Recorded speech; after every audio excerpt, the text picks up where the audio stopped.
Hi guys, qalaysizlar? Yaxshimisizlar? Xo'p, bugun sizlar bilan Speaking Tricks'da yana davom etamiz. 6-si. Xumlarni to'ldirish usuli. Xumlarni to'ldirish usuli. Yozib oling, speakingizga haqiqatda ishlayotgan Superman bo'lsangiz, mana shuni yozib olasiz. Xumlarni to'ldirish usuli haqida gaplashamiz. Ya'ni xumlarni qanaqa qilib to'ldiramiz? Xumlar o'zi nima? Shular haqida gaplashamiz. Qaranglar, speakingizni shuni ikki turgizib turib, to'rt o'rnidan turib suv sochib yuboradigan 3 ta zon narsa bor ekan. To'rt o'rnidan turib uyg'otib yuboradi. Qara, birinchisi is one of the most degan bitta usul. Is one of the most degani lardan biri degan. Misol uchun, my mother is one of the most beautiful people in the world desam, mani onam dunyodagi eng chiroyli odamlardan bittasi dedim. Xo'p, mana shuni любой savolga javobda ishlatishga majbursiz, okay? Bu xumni tasavvur qiling, xum. U xumni olib keldingiz.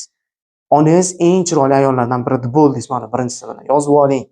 Birinchisi bilan deb bo'ldingiz, xumni olib keldingiz, endi xumni to'ldirishingiz kerak.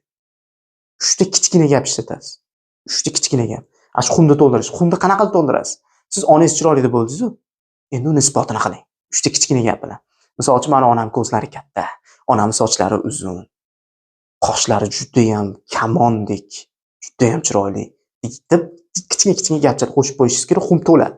Endi ikkinchi xumni olib kelasiz. Ikkinchi xum helps me degan xum. Ya'ni nimadirga yordam bersin. Onangiz haqida gapiryapsiz-ku. My mother helps me. Nima desam bo'ladi? My mother helps me boost my confidence.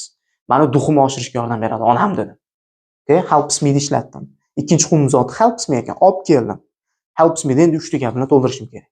Kelishdagi qanaqa qilib yordam berasiz duxingizni oshirgani, o'shani aytib berasiz.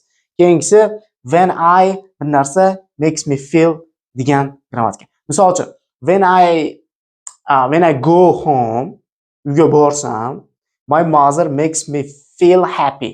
Mani onam xursand qiladi. Men uyga borsam, nimadir qilsam, meni nimadir qiladi degan. Mana shu uchovsi juda ham flexible, hamma savol turiga tushadi. Faqat ularni xumlarni to'ldirish kerak. Shu xumlarni ishlatganingizdan keyin nimaga deb turib 3 ta o'zingizni kichik javobchalarni ishlatasiz.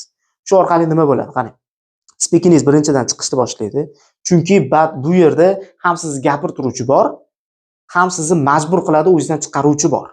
Kelishdagi ikkita narsa bor. Xumlarni to'ldirish usuli bomba ishlaydi. Shuni yozib oling. Yozib turib bugundan ishlashni boshlang. Sog' bo'ling.